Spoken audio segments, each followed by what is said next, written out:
And now we bring you Killer Wives, Episode 13, Deadly Shake.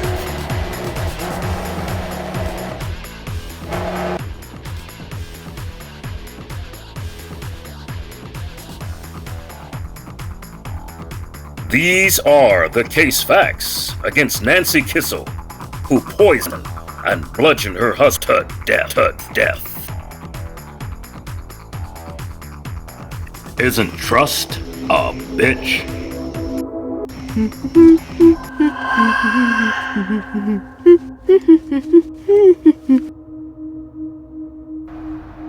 Hong Kong. Residents of notables like Bruce Lee and Jackie Chan, and for the murder of Robert Rocket Kissel.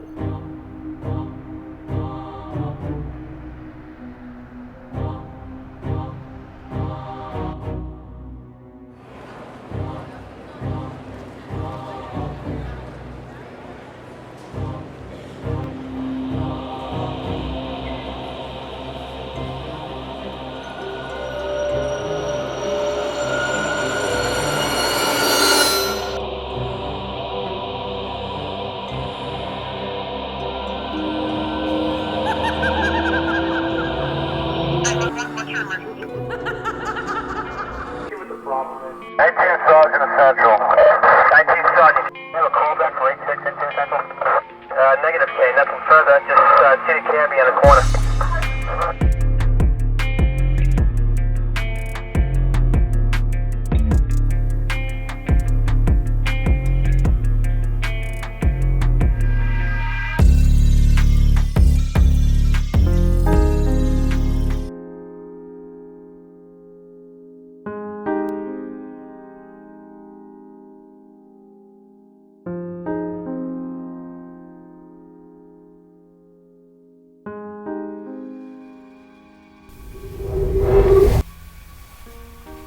Sunday, November the 2nd, 2003, 3 p.m. Hong Kong time, and the world is about to lay witness to the highest profile killing since the death of the Lindenberg baby.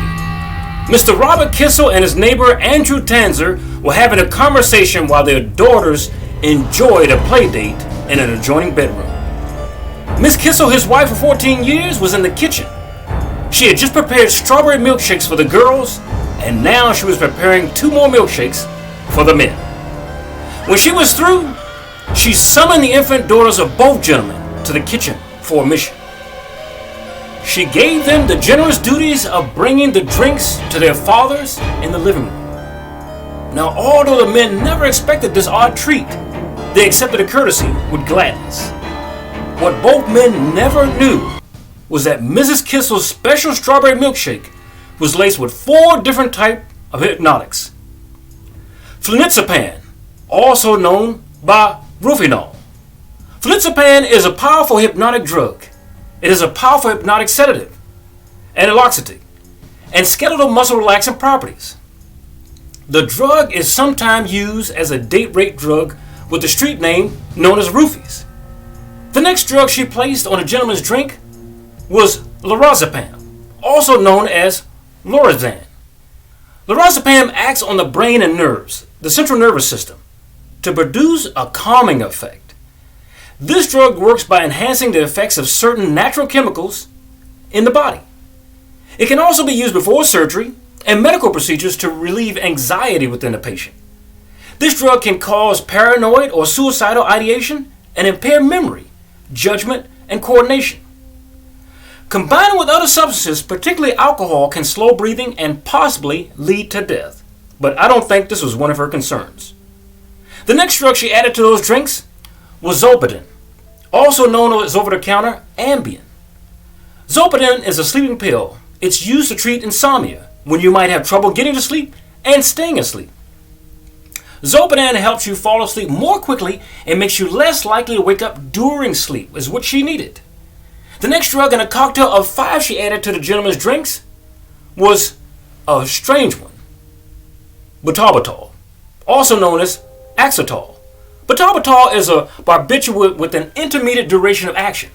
Butalbital is often combined with other medications such as acetaminophen or aspirin. for the treatment of what?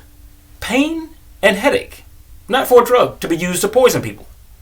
The various formulations combined with codeine are FDA approved for treatment of tension headaches.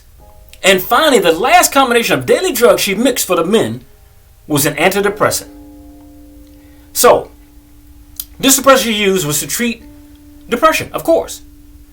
And in its class of medications, this particular antidepressant, it works by increasing the amount of certain natural substances in the brain that are needed to maintain mental balance.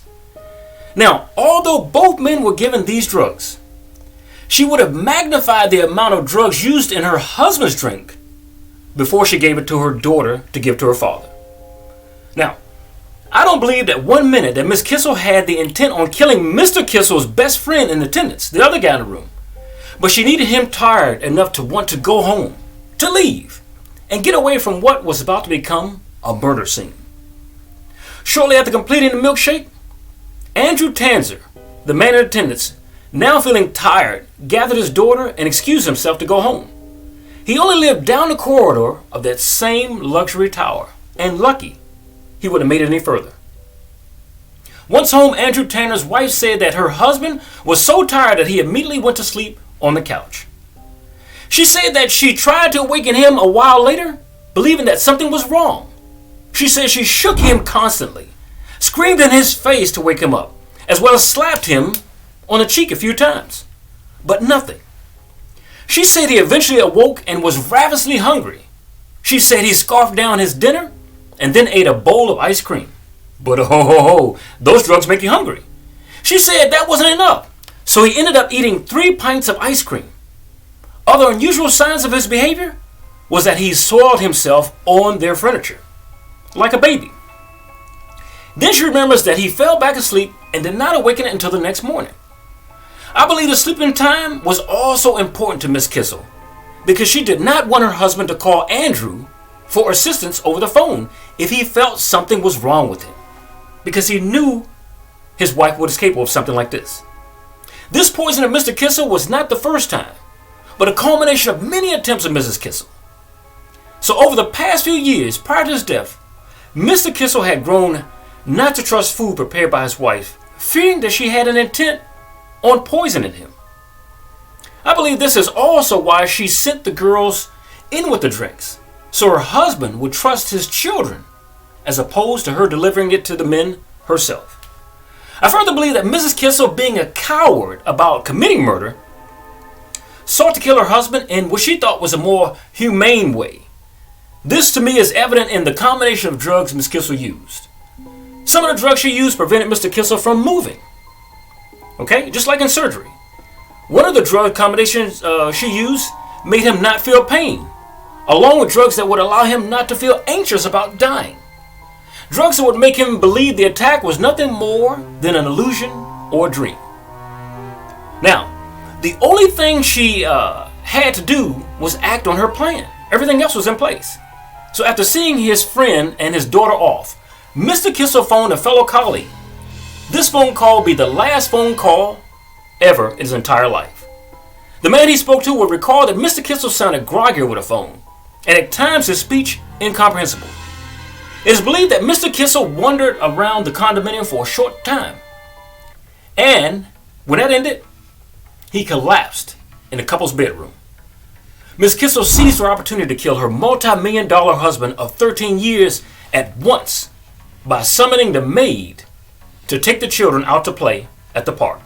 She didn't want anybody around to see what she was about to do.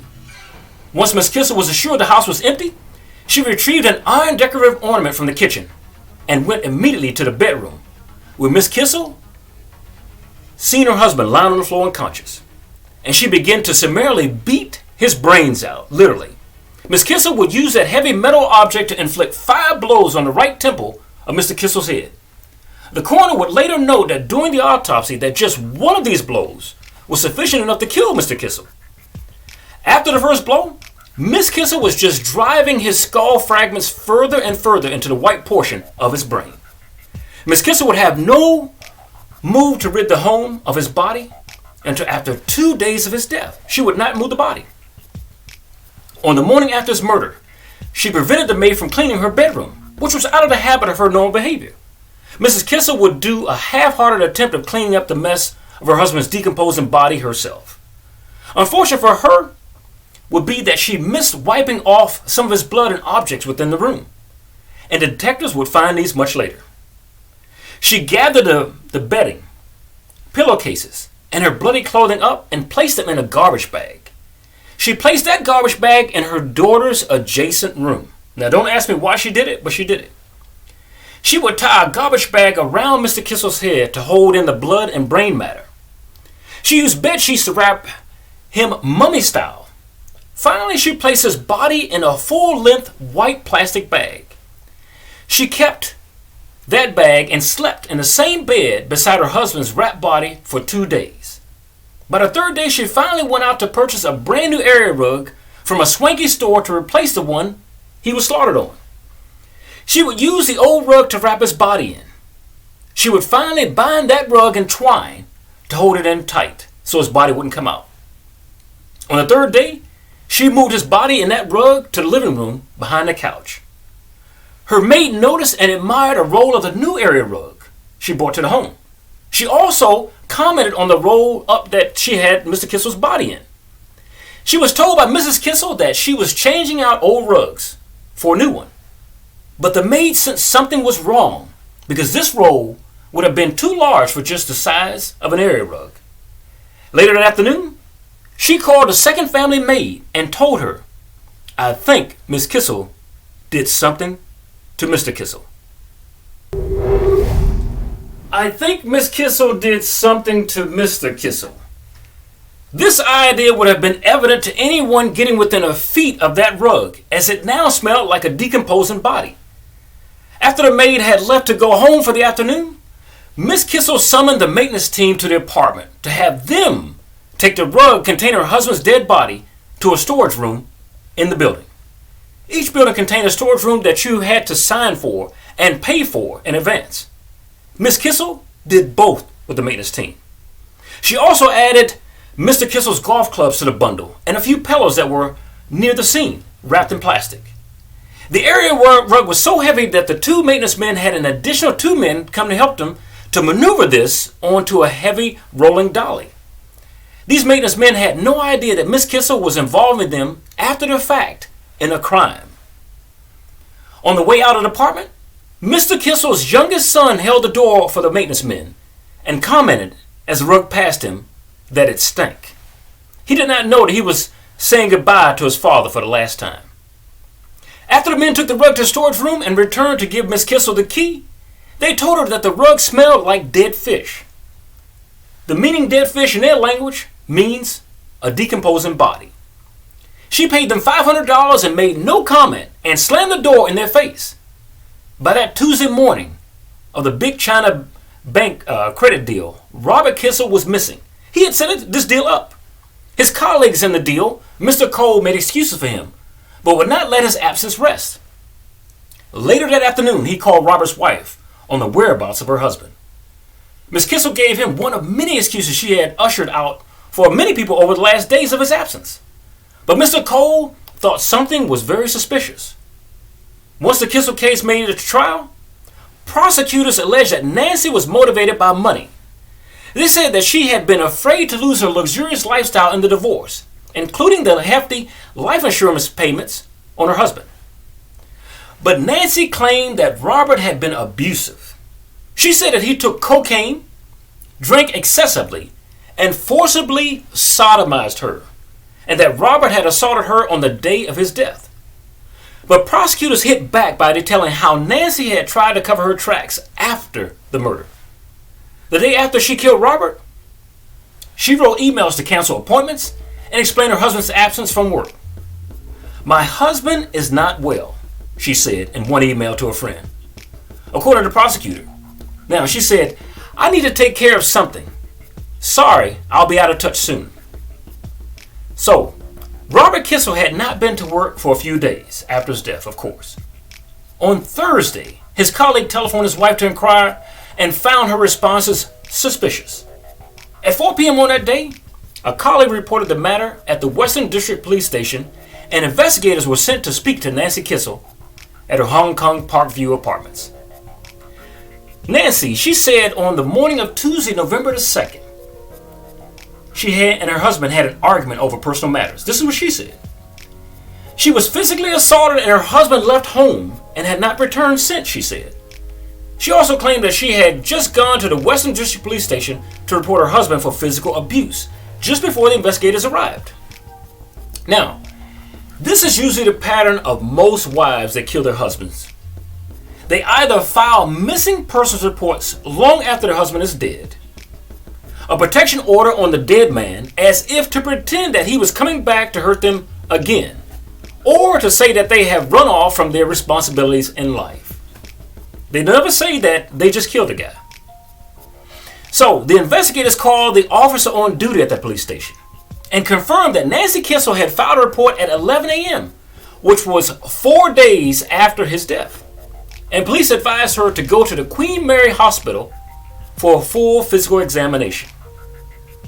She went.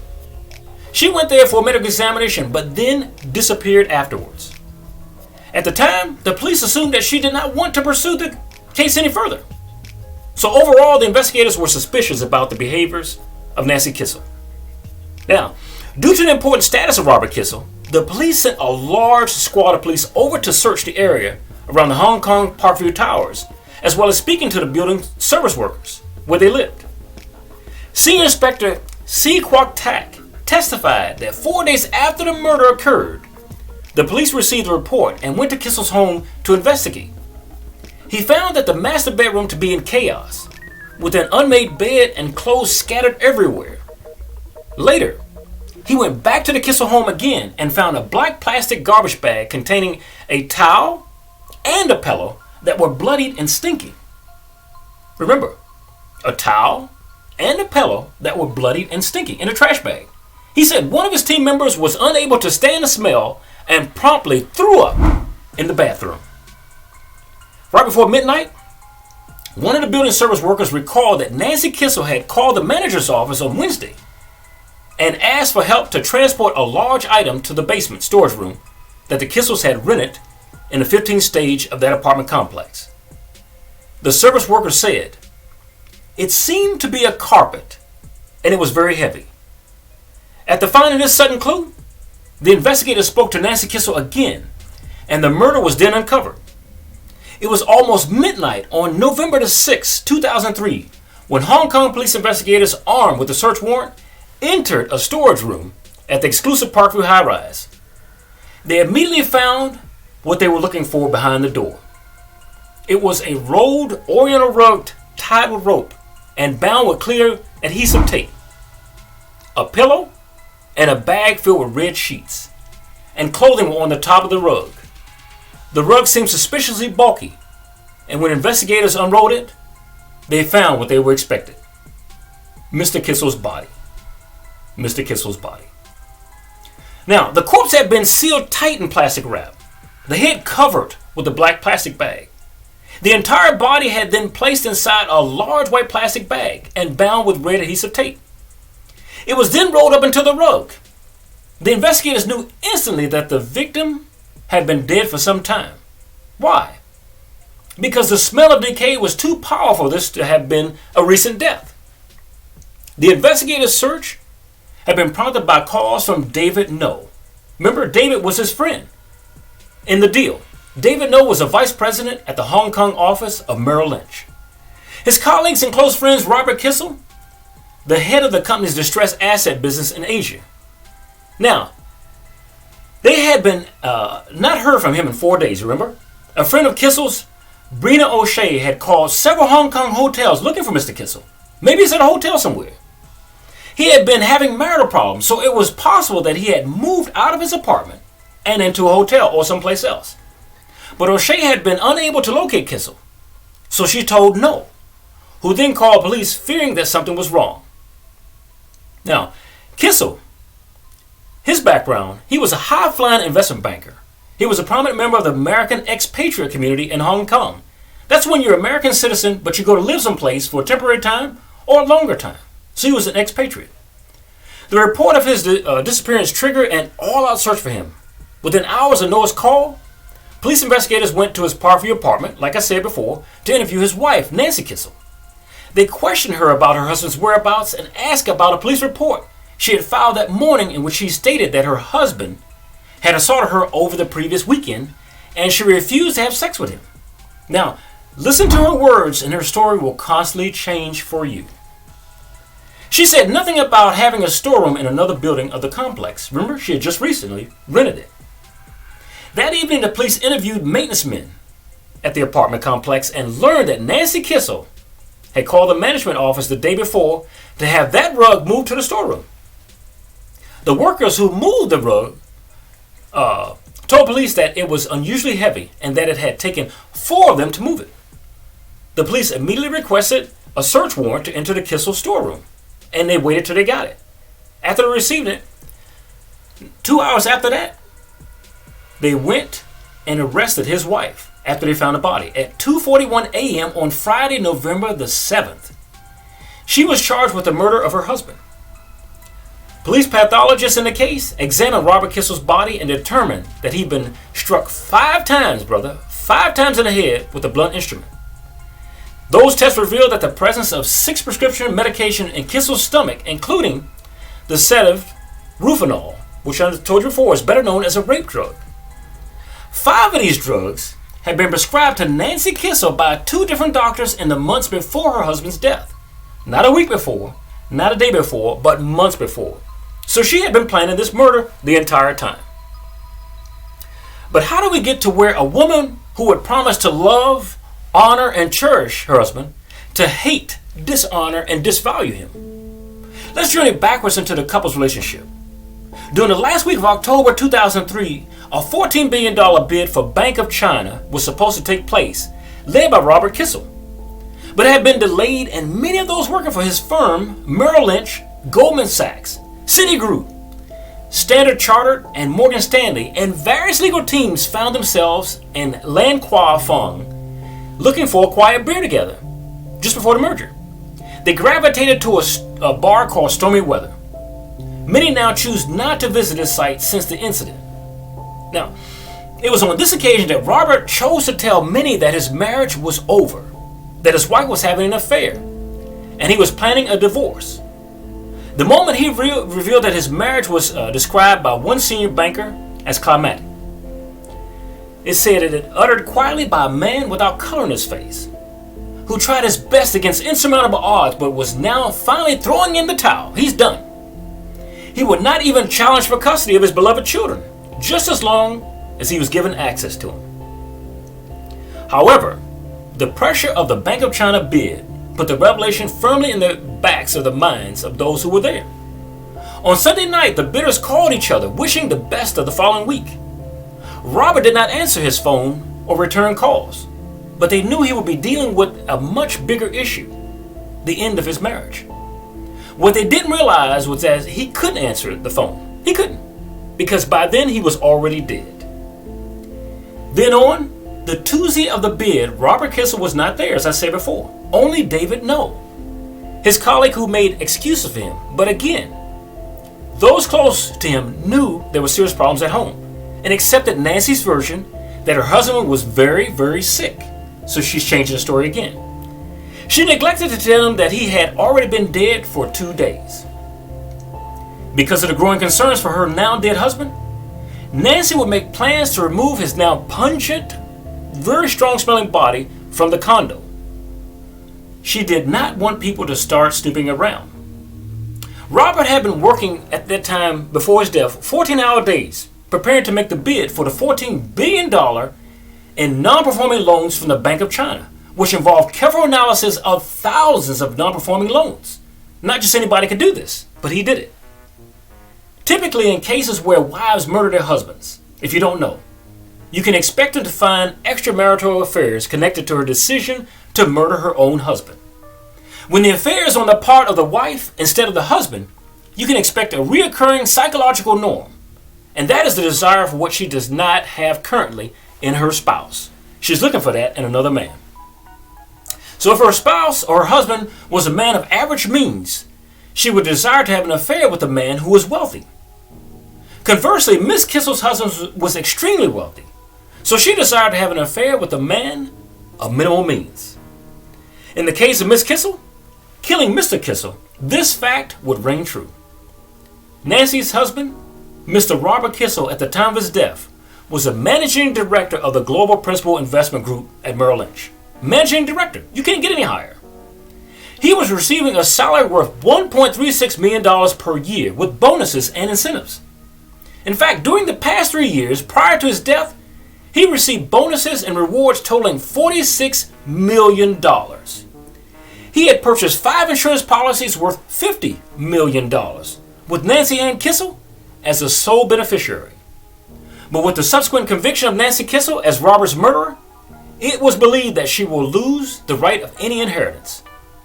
Now, according to law, Luke Wong Hung, which is the lawyer, if the accused, he says, is convicted of murder or even manslaughter, there's no matter whether the deceased had established a will or whether the accused was designated as an inheritor, she will legally have lost all rights to inherit his estate. Furthermore, if the courts accept that the accused acted in self-defense, then even if she openly admitted to killing her husband, she will be entitled to his estate if there is a will that lists her as the beneficiary. Even if there is no way, she will still be entitled to the estate as the spouse of the deceased. In this case, as of now, the self-defense clause does not operate, and that is why it is believed that she would never have received the inheritance. So much from gaining from your own husband's death. As for personal holdings, Mr. Kissel had a personal fortune of over $18 million. Now let me explain what that lifestyle courted Mrs. Kissel on a daily basis. The Kissel family lived in a Parkview Tower in Hong Kong, where their monthly rent was $20,000. Miss Kissel had her own photography business and a string of volunteer activities, including work for Hong Kong International School, the $15,000 a year school 2 of the couple's 3 children attended. She drove a Mercedes-Benz, and they had a Porsche. That lifestyle was funded by Robert Kissel's investment banking career. Educated at the University of Rochester College of Engineering and New York University, Mr. Kissel worked for Lazard Freeries and Company from 1992 to 1997 before moving to Hong Kong with Goldman Sachs Group. In 1998, he headed its distressed asset business in the wake of the Asian crisis. He moved to Merrill Lynch in the year 2000. If Miss Kissel had any leanings towards enjoying his wealth after his death, she would be sorely misled. Her reward for murdering her husband would be a Hong Kong prison where she'd be expected to work in one of 14 jobs, such as carpentry or printing. This will be very different of that Hong Kong Parkview Hilltop luxury apartment that she had near one of the city's country parks. What a fall from grace for a woman who would engage in an affair on her first visit to the United States, returning with a television repairman of minimal means who lived in a trailer park near the couple's vacation home. On a return trip to the United States due to the SARS epidemic in mid-2003, Nancy met and had an affair with Michael Topore, the twice-married electrical repairman who had rewired the Kissel home in Vermont. They remained in frequent telephone communication during the days and months prior to and immediately following Robert's murder. Robert was suspicious of Nancy's infidelity and had hired New York private detective Frank Shea, president of Alpha Group Investigations, based in New York and Boca Raton, Florida, to spy on his wife, and also he secretly installed spyware on her computer. She claims to have had some violent disagreements with her husband and says that her husband claims to have initiated proceedings for divorce and for the custody of their children. At that time, Nancy then drugged her husband by having their 6-year-old daughter, remember, give him a strawberry milkshake laced with a cocktail of sedatives. When it had taken effect and the children were out of their apartment, she bludgeoned him to death. She then rolled up his body in a carpet and had it placed in his storeroom in the Parkview complex. Now, at this point in the story, in all killer wife stories, I always try to caution the public to listen. Now, I must warn you, the viewer, that Nancy is about to use one of the oldest tricks in the arsenal of a killer wife. That trick is to besmirch the character of a dead man. accuse him of attempted rape, accuse him of domestic violence, accuse him of being addicted to drugs, accuse him of abusing his own child. These are tactics that lawyers teach these particular wives in order that they win trials or win the inheritance of their own husbands. So after her arrest, Nancy admitted to killing her husband, but in her words, self-defense, claiming that she had been in an unhappy marriage and was a victim of domestic violence, like I told you. She claimed her husband had subjected her to rape and sodomy over a 5-year period. She attempted to portray Robert as a work-crazed and controlling husband who had succumbed to habitual and regular cocaine and alcohol abuse. The trial began in June 2005 at Hong Kong's High Court, with the prosecution alleging that she murdered her husband and she pleaded not guilty. Imagine, not guilty. Remember, he did alcohol and drugs on a daily basis. When he was murdered, the autopsy found very little alcohol, no cocaine. She claimed memory loss, testifying she had no knowledge of how she inflicted 5 head wounds with a heavy metal object on Robert. She admitted to using a particular drug as a sedative found in her husband's body to doctor a bottle of whiskey when they were living in Vermont years ago in the hopes that it would make her husband less aggressive towards their children. But she admitted it had no effect on him. Regardless of that, she admitted to trying the same thing in Hong Kong, but testified that when she saw sediment at the bottom of the bottle, she poured that out and got an exact same bottle from liquor store and filled it back up. Pretty decent wife, if you ask me, right? And she said after this, she never thought about doing it again. But the Kissel neighbor, Andrew Tanzer, testified he had become drowsy and then unconscious after sampling the strawberry milkshake. So Kissel admitted making it for the children. So the mother said she made it for the children and visiting child, but denied drugging it, stating she would never harm children or anyone else. That's for true. She gave the girls a drink first, but she didn't poison them. The Kissels lived in the rarefied world of the Hong Kong expatriate community, where highly paid husbands are on call to their companies 24/7, and their wives alone in foreign countries with a different culture. But they learn how to bond with one another and strive to maintain a luxury lifestyle equivalent to an American lifestyle. But the Hong Kong ethnic Chinese refer to these women of leisure as Tai Tai. When Robert Kissel died, his estate was worth $18 million. But despite their wealth, the Kissels were not living in bliss.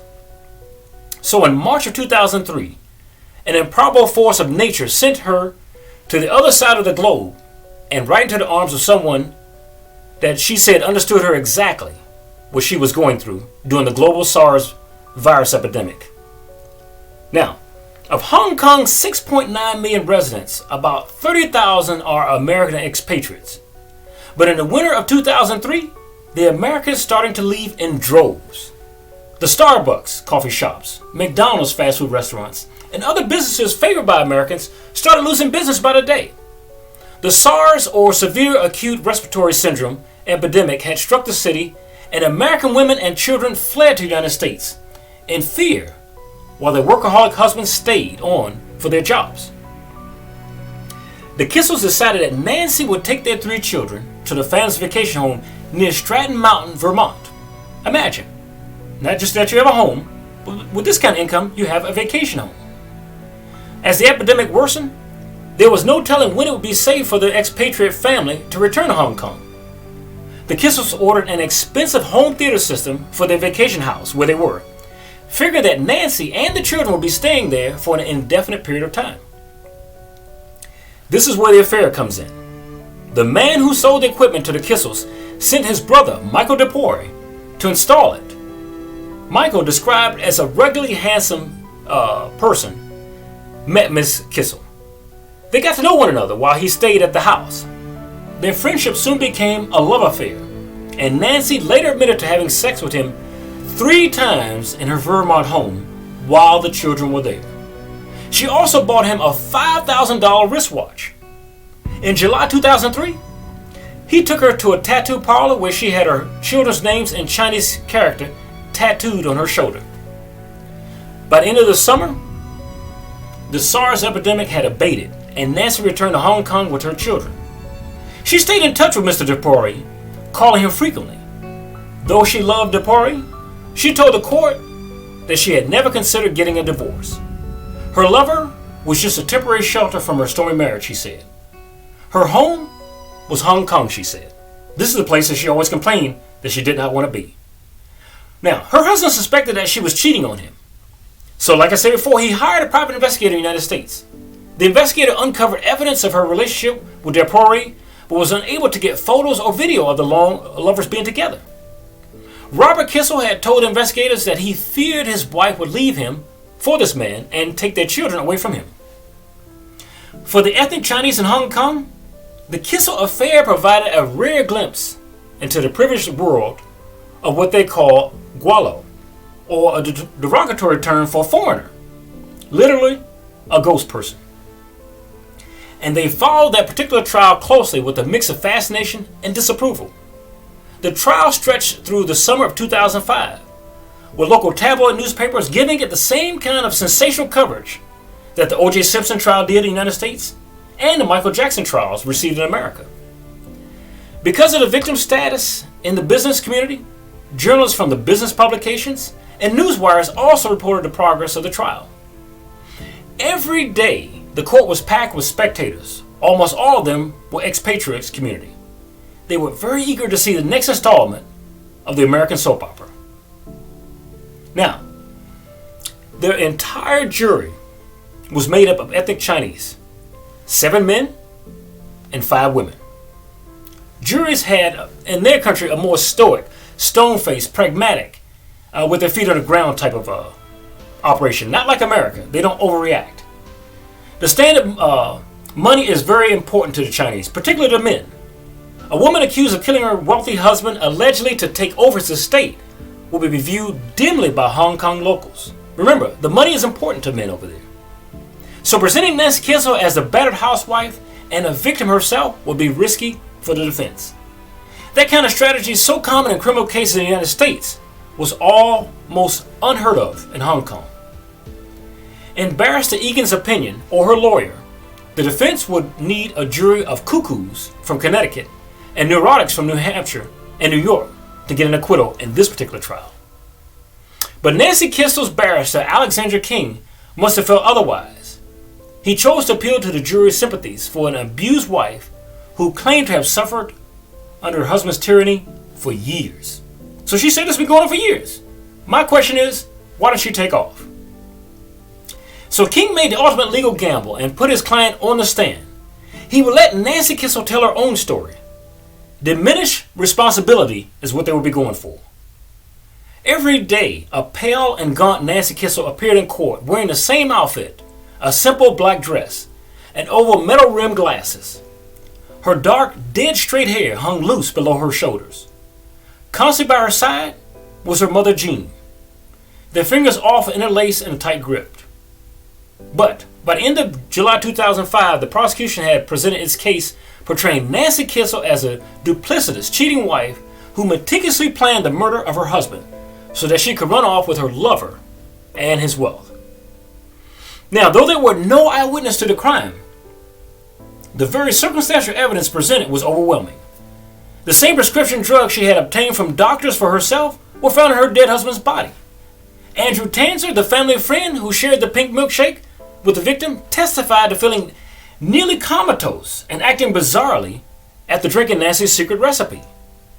Maintenance men at her home apartment complex testified that she had ordered him to move the rug containing Miss Kissel's body to a storage bin. Bloody clothing and linens found in the storage compartment and in their apartment indicated that the victim withstood a brutal beating from a very heavy blunt object and that beating had happened on the couple's bed. This is a lot of what you would call circumstantial evidence. You don't even need a camera or witness. Now, the prosecution claimed that the murder weapon was a heavy figurine that the Kissels had kept in the kitchen. Nancy Kissel could have pleaded insanity in the murder of her husband, but that would have guaranteed her an indefinite incarceration in a psychiatric facility in that country. So instead, she and her barrister or lawyer chose another gambit: diminished responsibility.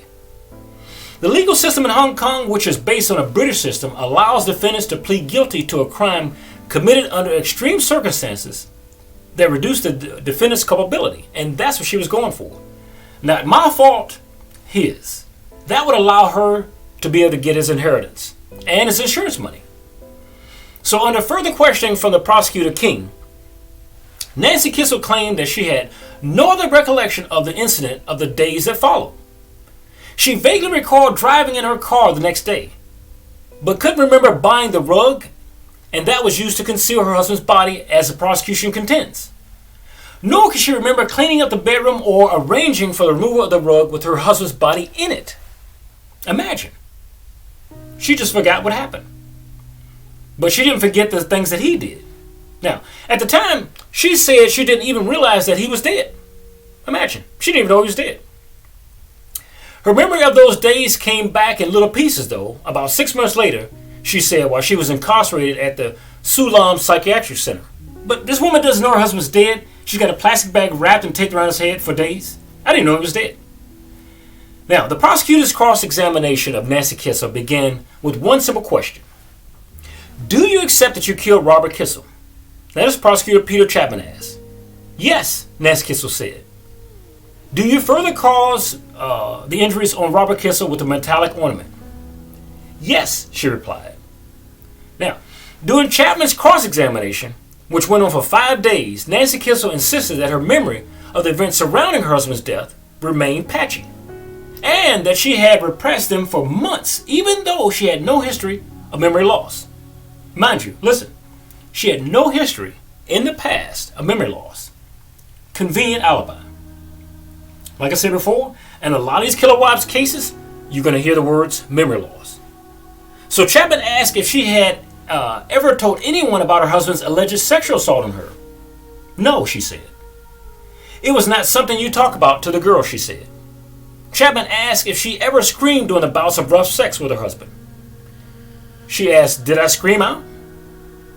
I may have, she said. Chapman asked if anyone ever heard her scream out. I don't know. A lot of times I was facing down, she said. He asked, have you ever been examined in relation to the results of forceful anal sex? Chapman asked. Her answer? No. It's humiliating, she said. When asked if she had sent her daughter to deliver the tainted milkshake to her husband, to her own father, mind you, as in, you involve your child to kill your own husband. She adamantly denied involving her daughter in any such thing, adding that the children were out of the house when a fatal argument began. Now, there was no argument and the children were in the home. They had milkshakes before the guys did. So this was a lie. Chapman explored Nancy Kissel's allegations that her husband had broken their younger daughter's arm, which she alleged, after the child had made noise while he was on the phone. Now, previously, the Kissel maid said in her testimony that the little girl had broken her arm while playing with her older sister, not from her father. So the lawyer asked, you or her? When Chapman suggested that Nancy Kissel was simply trying to smear her husband's name, the defendant became visibly upset, saying that as much as her husband's behavior scared her, she felt helpless to do anything about it. If it weren't for those things, she said, I would still be with him today. She said with tears streaming down her face, I still love him deeply. On a lot of Killer Wives shows that you guys watch, you always hear the same faint excuse. So Kissel went on to explain that the family was in chaos on the day that her daughter was injured. Her arm, remember? She said her father broke it, which was a lie. So she and her maid might have seen things differently. I believe so. Now, under Chapman's questioning, Kissel admitted that on August the 3rd of 2003, she had flown to New York from Hong Kong with her husband, who was scheduled to undergo back surgery in Manhattan. While he was in the operating room, Nancy met with her lover Michael DePore in Central Park for an hour and a half. Chapman then asked her about how phone records, which indicated that she had made 52 phone calls to DePore in September 2003 and 106 calls in October that year. On the day that she had obtained a prescription for the potent date-rape drug Rufinol, she had called DePore 7 times. Chapman pointed out that she had called DePore at 7:41 a.m. on the morning after her husband's death and spoke to him for 24 minutes. So they were wondering, did he have anything to do with the murder? By this time, Chapman said, you're unlikely to need a sympathetic ear about an abusive husband. Kissel replied that she and DePore discussed many issues during the conversation.